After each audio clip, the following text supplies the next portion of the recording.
Não. Fica aqui do seu ladinho.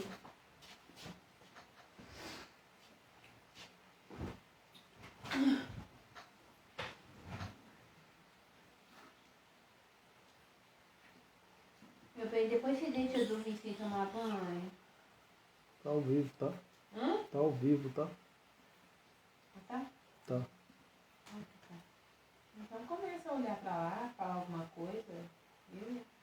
Vai ficar falando comigo. Pessoal, boa noite. Vamos só aguardando mais um pouco. A gente começa pontualmente às 19h30. Você tá entrando?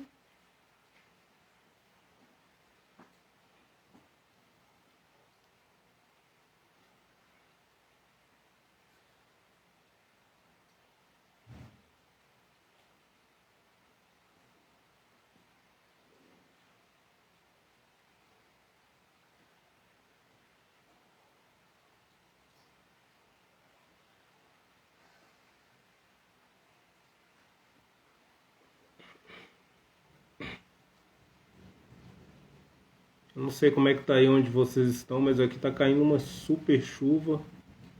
Então pode ser que a internet fique um pouco instável, tá? Só ter um pouquinho de paciência hoje.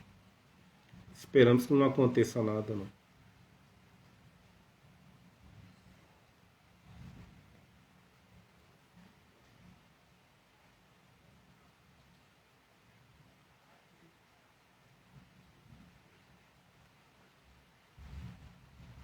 Bom, vamos lá então. 19h30. Boa noite a todos. Meu nome é Marcelo. Hoje ficou ao meu encargo o estudo da Casa Girassol. Tá travado. Nós vamos falar sobre princípios básicos da doutrina. Vamos falar sobre imortalidade da alma. Antes da gente começar, a gente vai fazer a nossa prece. Então eu vou pedir para que todos, em silêncio, fechem os olhos, Tá travado. se concentrem. Espera aí só um pouquinho que a Cristiane está falando que está travado. Cristiane, dois usando a internet aqui? Não. Vai para lá.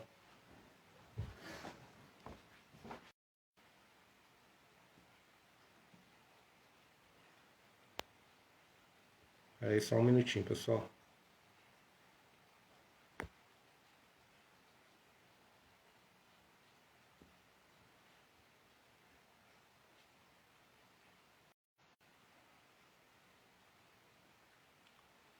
E aí, pessoal, boa noite.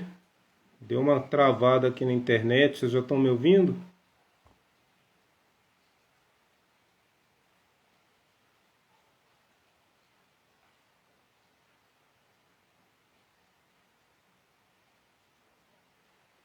Sim, não? Sim? Ok. Bom, então novamente. Boa noite, meu nome é Marcelo. Ficou ao meu encargo hoje o estudo da Casa Girassol. Nós vamos falar dos princípios básicos da doutrina e imortalidade da alma. Antes da gente começar, vamos fazer a nossa prece então? Então, bom, vamos lá. Marcelo, tá travando muito, ninguém tá te ouvindo. Espera aí que eu vou tentar trocar de...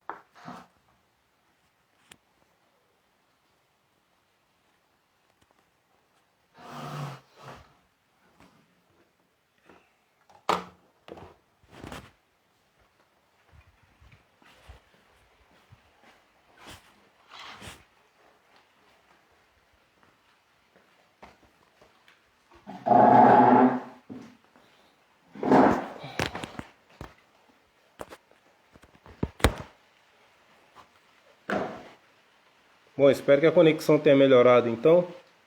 Eu vou tentar falar desse local aqui que o sinal é um pouco melhor, tá? Quando chove aqui o sinal fica ruim. Bom, então, o nosso estudo de hoje é um estudo básico, né? A gente vai falar sobre um princípio básico da doutrina, né? Que é a imortalidade da alma. Com uma frase, vou colocar uma frase de início, né? Que vai guiar a gente no nosso bate-papo de hoje, tá? Ao demonstrar a existência e a imortalidade da alma, né, o Espiritismo reaviva a fé no futuro, levanta os ânimos abatidos, faz suportar com resignação as contingências da vida. O Espiritismo ele tem essa característica, né, de fé raciocinada e vai caminhar à luz da ciência e também dos conhecimentos morais, né? Um pouco de filosofia, um pouco de ciência, né? E a ideia, né, o principal dentro do Espiritismo, né, pelo menos era a grande busca que o Kardec tinha no princípio, né, era conseguir ou entender dos fenômenos que aconteciam à sua volta e o que poderiam significar, né, para a jornada do homem enquanto um ser em evolução, né?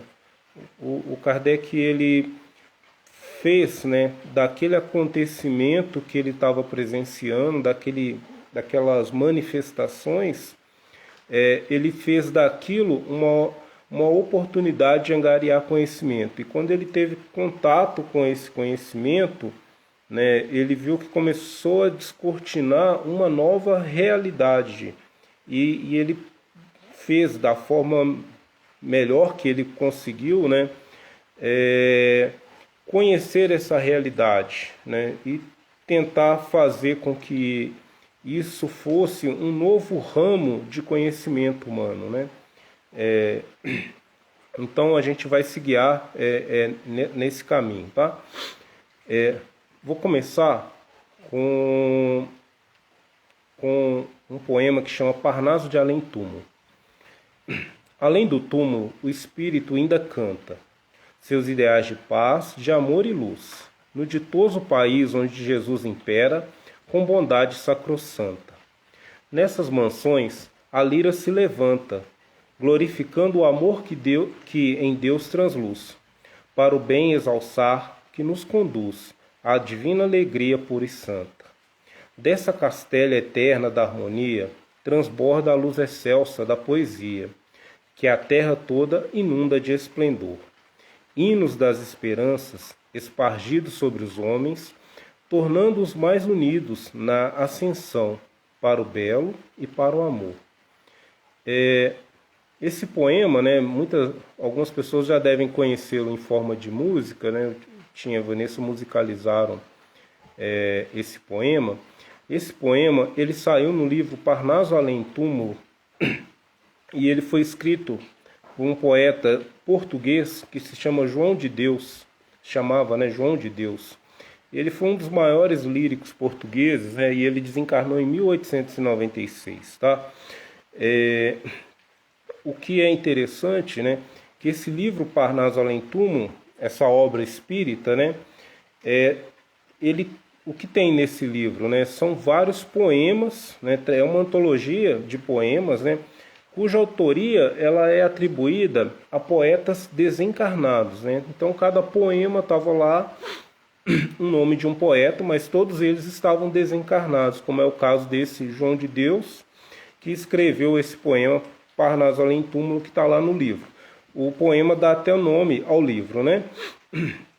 Essa obra, porque ela é tão importante para a gente aqui no Brasil, né? Ela foi a primeira obra psicografada pelo então, né, jovem médium, né, Chico Xavier. Ela foi lançada em 1932 pela FEB. Então foi o primeiro livro que foi editorado e lançado, né, e foi recebido pelo Chico Xavier. E o que é interessante, né, que essa primeira edição ela trazia 60 poemas. E esses 60 poemas eles eram assinados por 9 poetas brasileiros, 4 portugueses, e tinha um poema lá, tem um poema lá que ele é anônimo. Mas ficou registrado o nome do autor e não o nome do médium. E aquilo chamou muita atenção por diversas questões, porque você tinha alguém lançando um livro em nome de poetas conhecidos e famosos, mas todos desencarnados, né? E alguém estava dizendo falando, né, que aqueles poemas não foram resgatados dos baús de histórias daqueles poetas, né, do legado que eles deixaram, né, eram eram obras novas, né, e eram obras novas de pessoas que já haviam falecido. E quem estava trazendo aquilo ali era um rapaz de 22 anos, né, que trazia aquilo como medianeiro, né? Ele dizia que as poesias não eram deles, ele só fez a transcrição. Ele tinha 22 anos, ele não frequentou a educação formal, ele só tinha estudado até a 4ª série do primário, né? Aos 13 anos ele tinha deixado a escola porque ele começou a trabalhar. Contudo, aquelas obras produzidas eram razoavelmente fiéis ao estilo dos autores. Então, alguém está falando assim, se eram inéditas? Sim, eram poesias inéditas, né? Que não haviam sido escritas enquanto esses poetas eram vivos, né? Então, aquilo ali vai trazer vai criar um choque, né? E as pessoas vão falar assim, mas peraí, quem que é esse cara? Como que ele está plagiando essas pessoas, né? E ele vai plagiar essa quantidade de autores com razoável não, com uma boa fidelidade, né? Como que é possível, né? Quem está fazendo isso, né? Como que isso está acontecendo? Então, e esse livro, se vocês pesquisarem aí, ele até hoje ele é de alguma forma estudado, né? Estudado inclusive por pessoas com formação em letras. Eu vi recentemente uma dissertação de mestrado de um pesquisador comparando os textos e falando que realmente havia um grande percentual de fidelidade, né, nos poemas, né, de alinhamento ao estilo. Então, assim, poxa, a pessoa que traz o livro, né, que faz a transcrição do livro, dificilmente teve acesso a essas poesias, a esses autores, ainda mais para copiar o estilo deles, né? E aí ele lança essa obra, então essa obra causou um grande alvoroço. Então, mas o que estava por trás daquilo, né? Tirando a possibilidade de farsa, né? A questão da imortalidade, né? A questão da vida eterna. Essas pessoas, esses autores, eles faleceram, mas eles continuam escrevendo, né? Eles continuam produzindo obras, né? Então, chama muito a atenção, porque no fundo está falando disso, né? Alguém, né, traz, né, de forma até materializa aos olhos, né, uma evidência de que há algo após a morte, né? O túmulo não encerra a vida, né? O túmulo não encerra a razão. Bom, claro, né, esse assunto não é novo, esse assunto ele sempre visitou o homem, né, a existência humana, né, da possibilidade, né, de superar a morte, né, como é possível isso, né, e principalmente, né, é um assunto muito trazido, né, pelas religiões, né, é muito em voga, né, nos círculos religiosos, né, de uma forma ou de outra, né, essa questão da existência interminável, né, de uma pessoa, de uma fonte, né, não física, né, assim, o corpo físico jaz ali inerte, né, mas há uma existência por trás daquilo, né, ou um estado não físico, né, como um espírito. Então, assim, de alguma forma, né, a consciência sobrevive, né? Então esse assunto ele vem sendo discutido, né, pelas religiões, né? Inclusive, né, como até como promessas, né? Muitas religiões elas colocam, né, como uma promessa, né, como grande ganho dos seus adeptos, né? Aqueles que participam da congregação X ou Y, Z, né? Eles têm garantida a vida eterna de alguma forma, né? A sobrevida, né? Além da morte, né? E muitas vezes uma vida ditosa, né? E outros até dizem que para todos vai ser garantida essa vida eterna, mas uma vida complacente, feliz, ela só vai ser atribuída àqueles que seguem, né, os determinados preceitos daquela religião. Os demais não, eles vão sofrer eternamente, né, vão ser levados ao castigo eterno, algumas coisas assim, né? Mas de toda forma, né, é algo que é perseguido, né, pela humanidade como um todo, né? Sejam religiosos ou materialistas, né? A ideia o desejo, né, da continuidade da vida é perseguido, né, por vários povos, né? E a gente tem vários registros disso aí, registros históricos, inclusive de tentativas de conservar o corpo, encomendar o corpo, garantir uma forma de você ter uma vida melhor, né?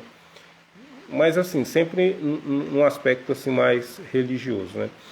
E isso assim é interessante porque assim a intenção, né, da manutenção da existência, ela está mesmo ligada a um instinto nosso, né? Um instinto do ser vivo, né? O ser vivo tem esse instinto de preservação da vida, né?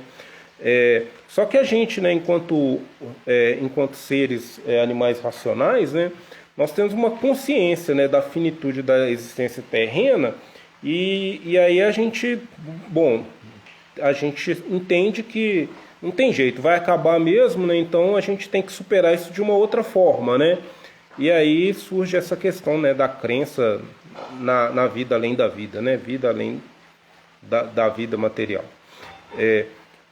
Mas esse assunto ele é mais tratado num ramo assim de apartado, né, das questões cotidianas, naturais, por assim dizer, né? Ela é mais uma questão meio metafísica, né? Que uma investigação né, metafísica é uma investigação de uma realidade que transcende a experiência sensível, né? Então assim, é uma coisa meio filosófica, né? Bom, então assim, de alguma forma, né, vamos fechar então a questão assim no campo religioso. Acho que é importante a gente fechar isso, né, que é o que a gente tem mais contato, né, com essa questão do pós-mortem, né? A maioria das religiões elas têm essa imortalidade como uma promessa de Deus mesmo, né, de Deus ele endereçar para os homens, né, um novo mundo, né? Muitas religiões elas até prometem só para os seus fiéis, né, um paraíso eterno nessa vida após a morte, né? E por que é um paraíso? Porque foi feito por Deus e Deus Deus nos seus todos os atributos divinos só podia conceber algo assim perfeito, né? Então ele concebe um paraíso perfeito onde não há nada de ruim. É o que muitas religiões pregam, né? Bom, mas isso assim, num campo de desejo, né? Bom, a gente gostaria que fosse, né?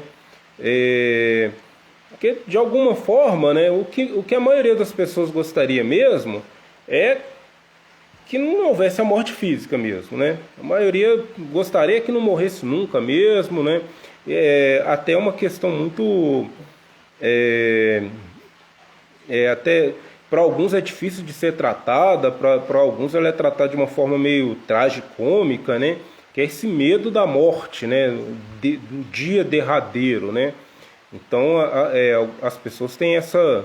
Alguns nem gostam de falar do assunto, tem alguns medos associados ao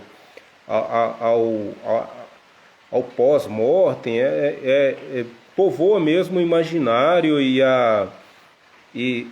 o imaginário mesmo das pessoas por uma falta de trato, né? de lidar com essa questão, principalmente nós, né, ocidentais, né?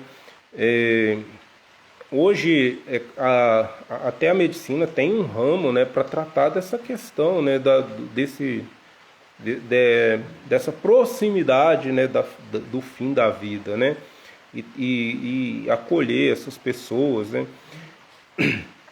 Mas o Espiritismo, ele tem uma visão um pouco diferente, né, e até esse nome, né, Espiritismo, ele afasta algumas pessoas, né. As pessoas já falam assim: caramba, eles estão falando de alguma coisa que não devia ser falado, né? Estão falando de coisas que a gente... Estão falando do fim. A gente não quer falar de fim, não, né? A gente quer falar de alegrias e prazeres, né? E Espiritismo está muito ligado a isso, né? Ao pós-vida, né? Pelo menos é o que a maioria das pessoas imagina, né? Um relacionamento com o pós-vida. E aí existe esse medo, esse afastamento. Bom, e também, assim, muitas pessoas, mesmo espíritas, têm falam desse assunto o tempo todo, mas elas ainda têm um certo receio, né, em lidar com a questão do fim da vida, né? É um pouco contraditório, e quando a gente para pensar chega a ser até engraçado, mas é muito comum, né? As pessoas têm essa... Fala, mas assim, resiste até o fim, né? E com muito receio, inclusive. Mas o Espiritismo, ele vem confirmar, né? Ele não só confirma, né, essa evidência da realidade pós-morte, né, através de fatos, mas ele também comprova isso, né? Ele comprova que isso realmente existe, né? E para muitas pessoas isso às vezes é até chocante, né? É até chocante de quando se defronta mesmo com algo que fala assim, que para aquela pessoa seja uma verdade irrefutável, ela acaba negando e falando assim: não é possível, tem alguma coisa acontecendo, isso não é verdade. Bom, mas o Espiritismo ele preconiza, né, a vida pós-morte, né? Voltando, né, ao nosso assunto, né, a questão da imortalidade da alma, né? Então, assim, refletindo um pouco, né, como que o Espiritismo trata esse assunto? Basicamente, no Espiritismo, há a concepção do homem trino. O que é o homem trino? É o homem corpo físico, corpo material, né? Esse ao alcance da nossa percepção, né? O perispírito, né? E o espírito, né? Esse corpo trino é o nosso desdobramento, né? Na outra dimensão, a nossa... Na verdade é o contrário, né? O homem espiritual, ele tem uma projeção no plano material através desse corpo que a gente enxerga aqui, esse corpo físico, né? Então esse corpo físico, ele só é uma manifestação do espírito, né? O espírito, quem realmente nós somos, ele vai muito além desse corpo físico, né? E esse corpo físico, ele é só uma manifestação, e existe um elemento intermediador aí que a gente chama de perispírito, tá? Eu vou seguir um pouco, vou me apoiar, né, no que está colocado no Livro dos Espíritos. Para quem não conhece, não ouviu falar, né, o Livro dos Espíritos é um livro de perguntas e respostas, né? Assim que o Kardec ele teve um contato, né, com as manifestações nos salões parisienses, que eles falavam, estão ocorrendo manifestações dos espíritos, eles estão se comunicando. Kardec falou, bom, vocês estão comunicando, em vez de ficar perguntando se vai chover, se não vai chover, se eu estou de meia, se eu estou de sapato, eu vou fazer perguntas sérias, né? E aí ele começou a elaborar essas perguntas, e essas perguntas, à medida que elas foram sendo respondidas, ele começou a descobrir que haviam outras pessoas que também tinham esses contatos, né, estranhos naquela época, mas tinham também esses contatos. Ele pediu para que essas pessoas também fizessem essas perguntas e mandassem essas respostas para ele. E aí ele compilou essas perguntas e respostas num livro que a gente chama de O Livro dos Espíritos, e é um marco, né, de fundação, de iniciação do Espiritismo, tá? Então, são várias perguntas. Eu vou começar aqui com as perguntas que vão nos ajudar, né, a tratar esse nosso assunto aqui hoje, tá? Então tá. Então, assim, se né, pensando naquele homem trino, se nós somos espíritos, né? Então, uma pergunta que vem, está lá na questão 83, né? Os espíritos têm fim? Se o corpo físico vai ter um dia de fim, terminar, né? Vai ter a morte do corpo físico. E o espírito? O espírito tem fim? Né? Essa foi uma pergunta, né?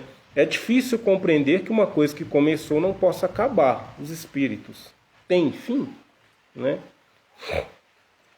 E aqui a gente vai começar a falar de uma coisa super importante. Gostaria de muita atenção, que vocês prestassem atenção no que tem por trás dessa pergunta.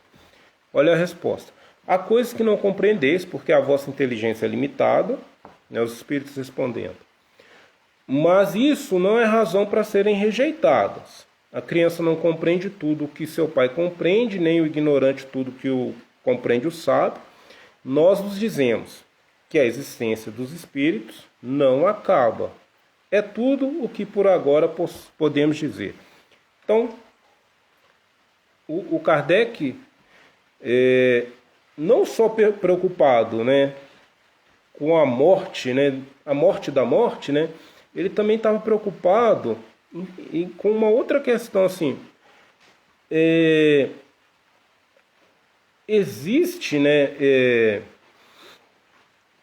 existe um dia, uma data, um termo, né, dessa nossa da nossa manifestação sobre a existência, né?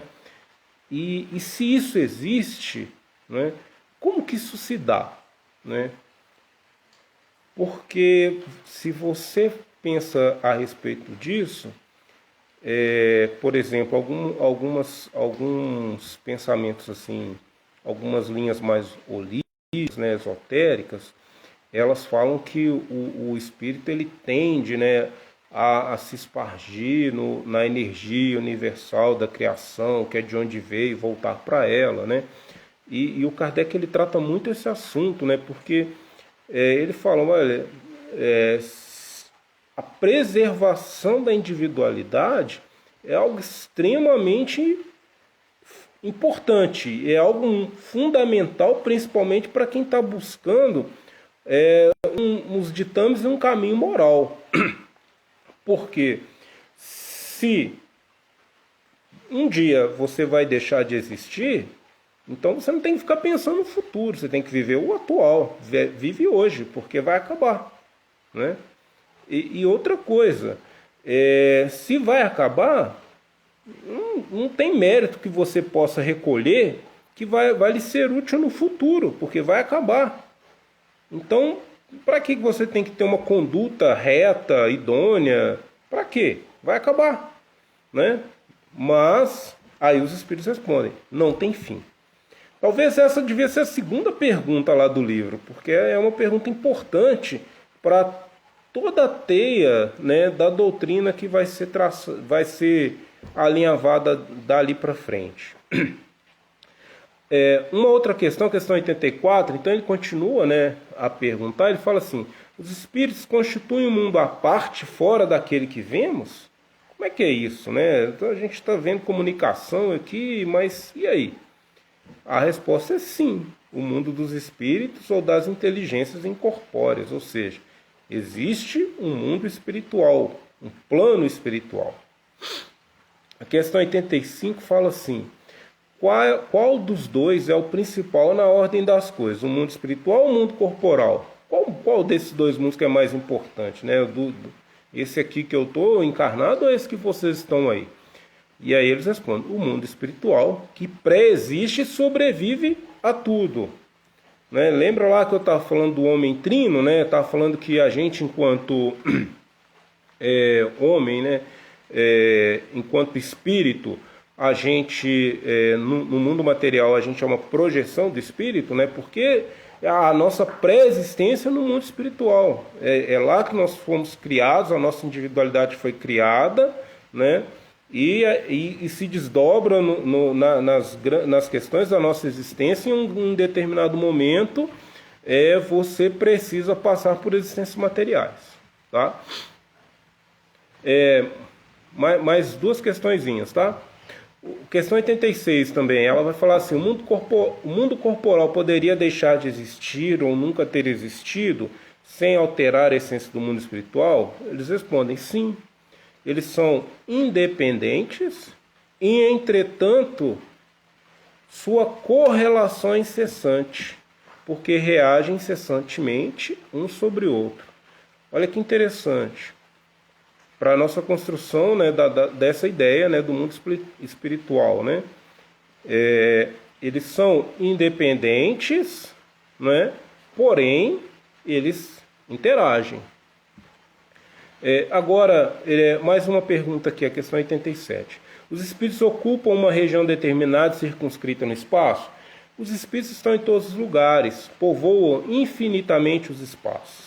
Estão sempre ao vosso lado, vos observam e agem entre vós, sem os perceberes, porque os espíritos são das forças da natureza e os instrumentos dos quais Deus se serve para a realização de seus desígnios providenciais.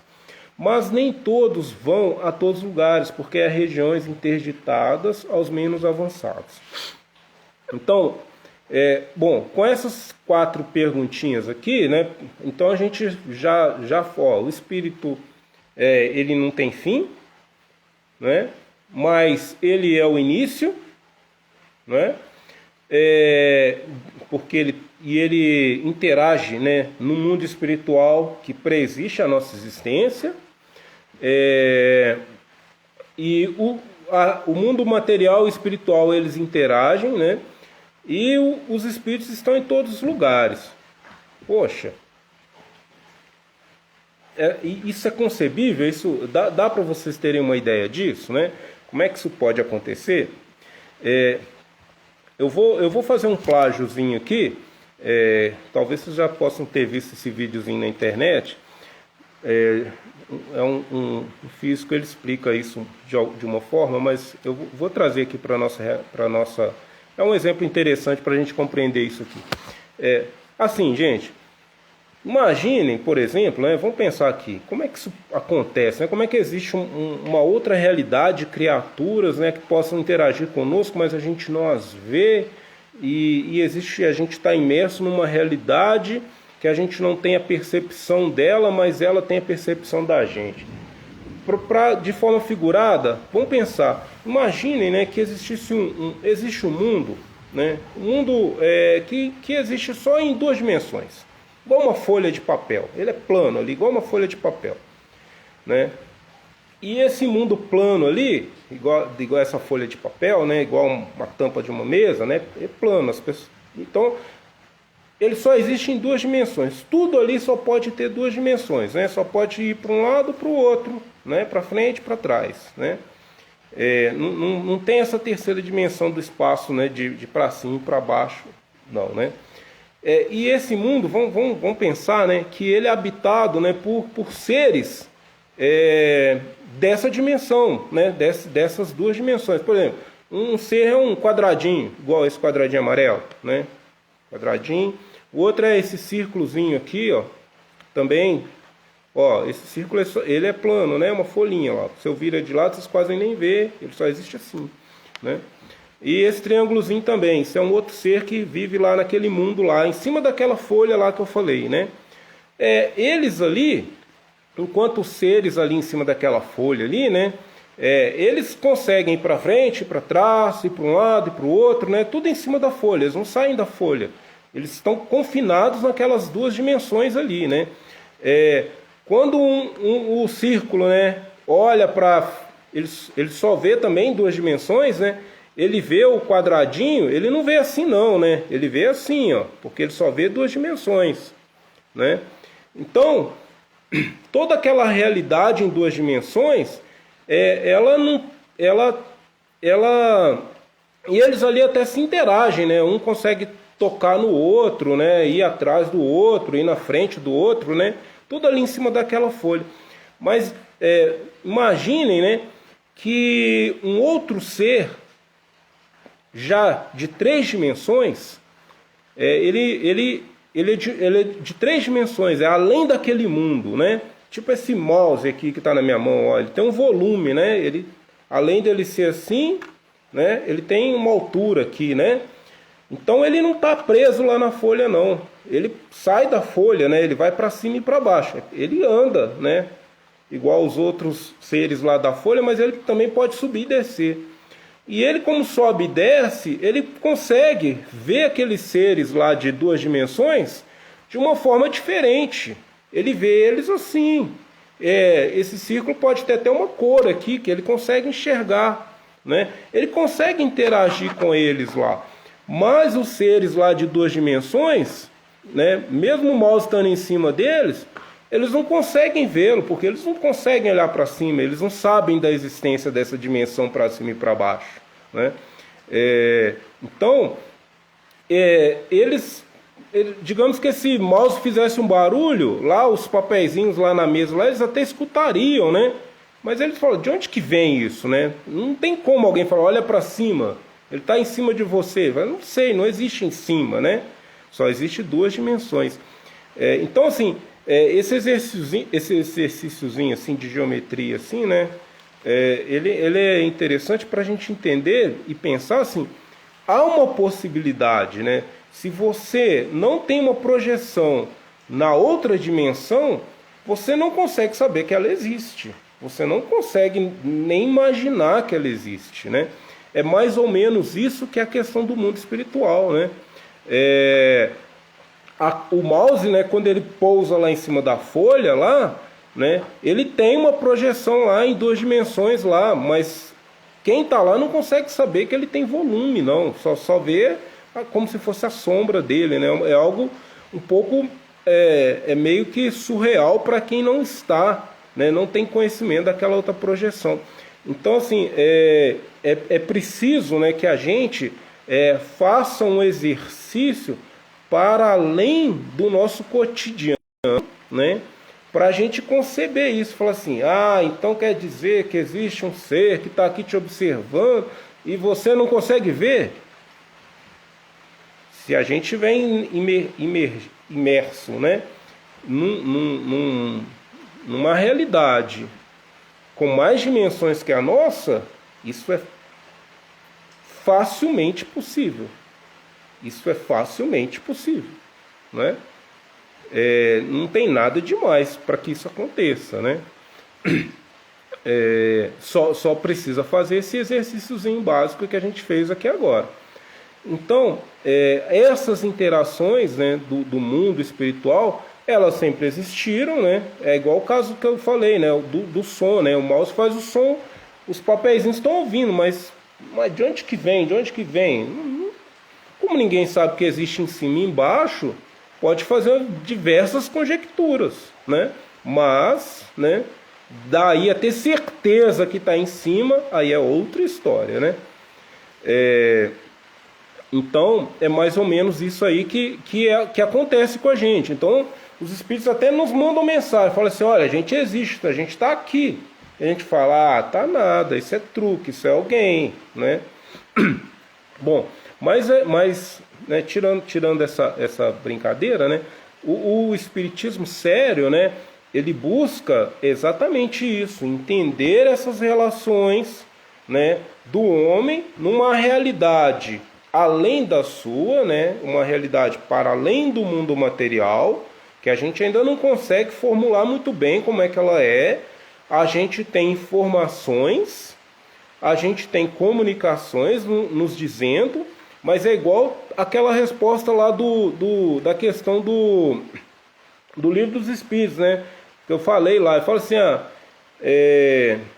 há coisas que vocês não compreendem, por mais que a gente explique, né, vocês não vão entender. E é isso aí, tá? Por mais que a gente vai tentar te explicar, não tem jeito, né? Como é que você vai falar de uma coisa que você não tem acesso a ela, os seus sentidos não participam dessa realidade, né? Então deixa a gente um pouco mais confuso. Bom, mas assim, a ciência também, ela se entrega a essa busca, né?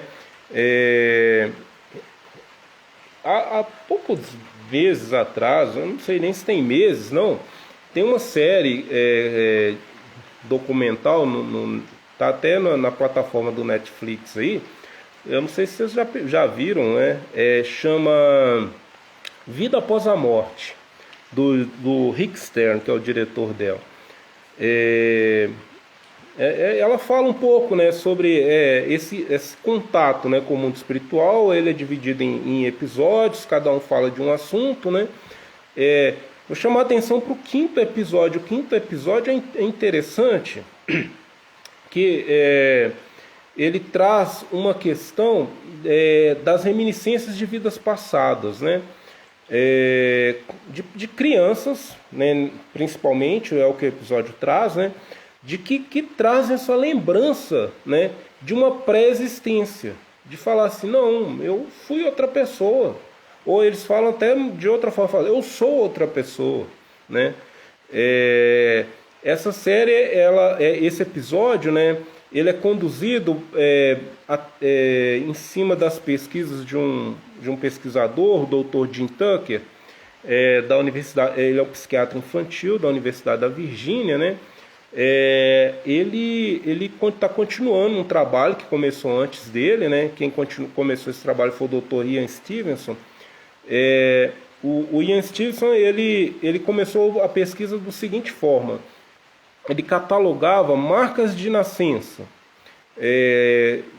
de pessoas, né? Crianças principalmente, e essas marcas de nascença, se elas viessem acompanhadas de uma história que tivesse relacionamento com essa marca, tipo assim, criança falava assim, ela tinha uma pinta no lado assim, próximo do coração, né, em cima da pele aqui. E ela falava que ela tinha uma outra vida, que ela morreu porque ela tomou um tiro, por exemplo, né? Ele ia atrás dessa história e começava a fazer essa pesquisa, né, do que essa criança lembrava, e ele catalogou milhares de casos lá e várias histórias, escreveu vários livros, né?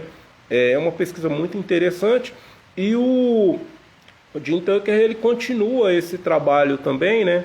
Ele tem um livro legal que de divulgação científica, chama Vida Antes da Vida, vale a pena ler esse livro, é interessante, é de relatos, né? E esse episódio em específico da série, ele fala disso.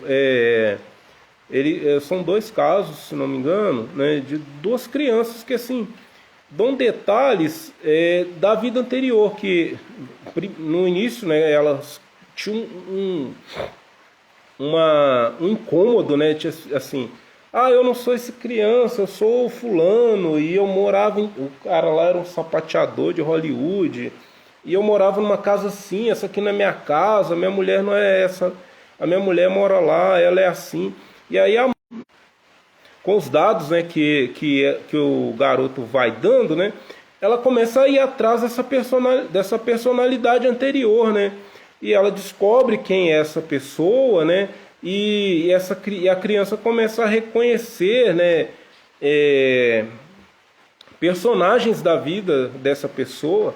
Não era uma pessoa famosa, assim, que ele pudesse ter ouvido falar, era um cidadão comum. Tudo bem que ele participou lá do showbiz, lá na Broadway, lá, mas só que assim, era uma coisa assim, ele era um figurante, mas ele conseguiu reconhecer quem que ele era, a mulher dele, né? E aí o Jim Tucker, ele vai, né, atrás dessa criança, como ele fez em vários casos, né? E ele cataloga, tenta pegar essas evidências, né? E coloca lá aí ele fala, não, o meu amigo era fulano, eu dei um cachorro para minha filha, ela não gostou do cachorro quando ela tinha 11 anos. Alguns fatos lá que ele fala assim, além da minha filha eu tive outro filho. Aí depois ele vai atrás, né, da filha desse senhor lá, né? E fala, olha, ele falou isso aqui do seu pai, é verdade? Eu falo, isso aqui é verdade, isso aqui é verdade. Mas esse negócio da filha não é verdade, não. Depois ela disse, não, ele tinha realmente, ele teve outra filha que eu não sabia. Isso aqui eu não sabia, não. Aí disse, não, é verdade, ele realmente...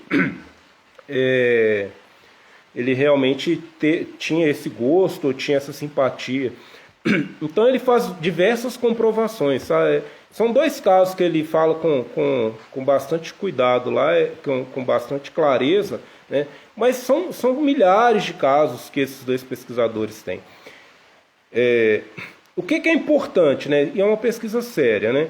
Agora, o que é importante falar dessa pesquisa? O que ela traz além dessa questão interessante? Aquela criança que traz um relato de reencarnação, de confirmação, o que ela está dizendo para a gente? Ela está dizendo para a gente que, além do fato dela ter reencarnado, preservou a consciência dela. Então, volto lá no início do que eu estava falando lá do espiritismo, né, que é muito importante. A individualidade do indivíduo, né, a individualidade da pessoa, quem ela é, quais são seus gostos, o que ela fez, seus afetos, seus desafetos, isso não se apaga. Nem a morte apaga isso. Então, o fato, né, da gente desencarnar é um ato que não tem relevância, né, para a questão da conservação da nossa existência. A gente vai nós vamos continuar sendo nós mesmos depois que a gente morrer e renascer diversas vezes. Isso vai acontecer mais um tanto de vezes e a gente vai continuar sendo a gente, né? Isso aí está preservado. A nossa individualidade está preservada. É o que o Kardec estava buscando, essa informação lá atrás, né? Isso é muito importante, né? O Espiritismo também ele dá, né, uma prova, né, que são as mensagens que a gente recebe, né? Eu comecei a conversa lendo lá, né, um poema de um indivíduo que já tinha falecido no nosso plano material, né? Então o Espiritismo também traz essas mensagens, essas comprovações, né? Que existe uma outra realidade, uma realidade que ela não está acessível para a gente, mas ela tem um intercâmbio conosco, né? E é para lá que a gente vai, e a gente vai como a gente é. E às vezes em alguns momentos a gente vai voltar, né? A gente vai vir para cá, vai viver uma nova realidade material aqui. E essas crianças desse relato, né, elas falam assim, é uma realidade completamente diferente do que eles tinham, né? Ele fala assim, mas eu moro nessa casa, eu não moro nessa casinha não, minha casa é luxuosa, era uma casa assim, assim, assim. Não, isso aí é outra história, isso faz parte de uma outra história sua, né?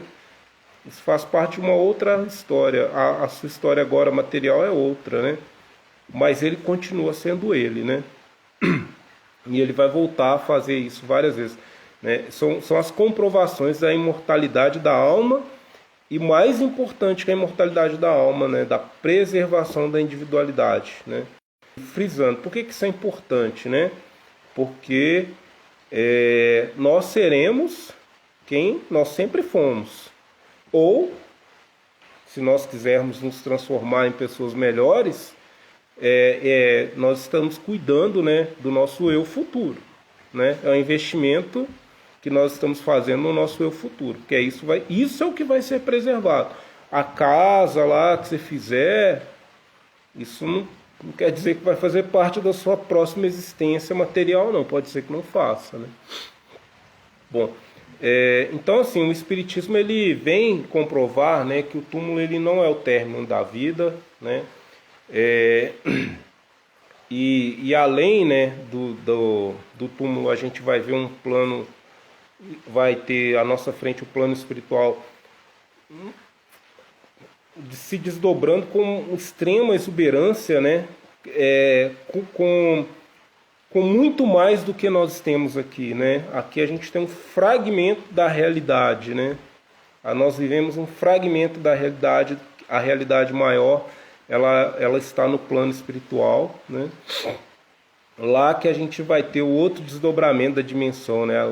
A dimensão do volume a gente vai ver lá, né? Aqui a gente só vê ali no 2D.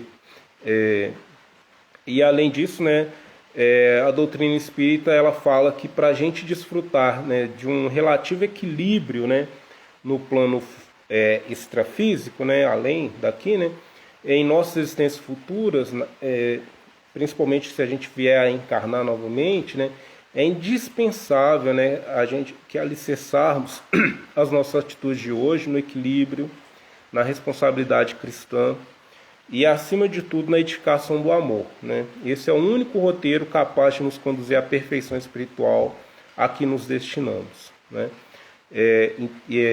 Esse é o outro desdobramento do Espiritismo, né? Que é o desdobramento moral, filosófico, que quer esse homem novo, né? Esse homem liberto de verdade, né? Então, bom, existem várias obras na literatura espírita que trazem diversos relatos, né, da passagem do mundo material para o mundo espiritual e do retorno e das consequências disso, né. O Espiritismo se debruça muito sobre essa questão, né, mas é uma questão também que ela vem sendo tratada cada vez com mais seriedade, né, principalmente pela ciência, assim, no sentido de descortinar mesmo isso, né, de poder acessar isso, não tratar isso assim, isso aí é um dogma, a gente não pode chegar nem próximo de saber, né. No Espiritismo, como não é uma religião sem dogmas, fica mais fácil da gente questionar e tentar entender a realidade.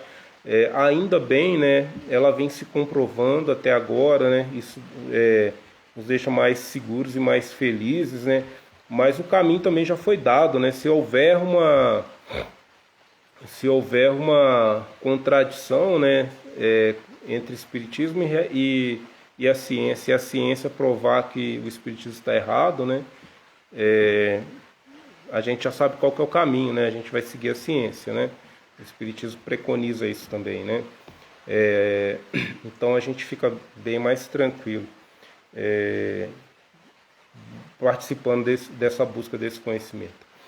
Então, pessoal, eu sei que desse assunto a gente podia desdobrar um monte de outras questões, né? A gente está tratando hoje, assim, igual eu falei, princípio básico, né? Imortalidade da alma, o desdobramento que isso tem para a doutrina, né? E vários outros assuntos podem ser abordados, né, no futuro que são interessantes também, né? A questão do desencarne, das reencarnações, da vida no mundo espiritual e tudo mais, né? Mas eu não vou entrar nesses assuntos hoje, não.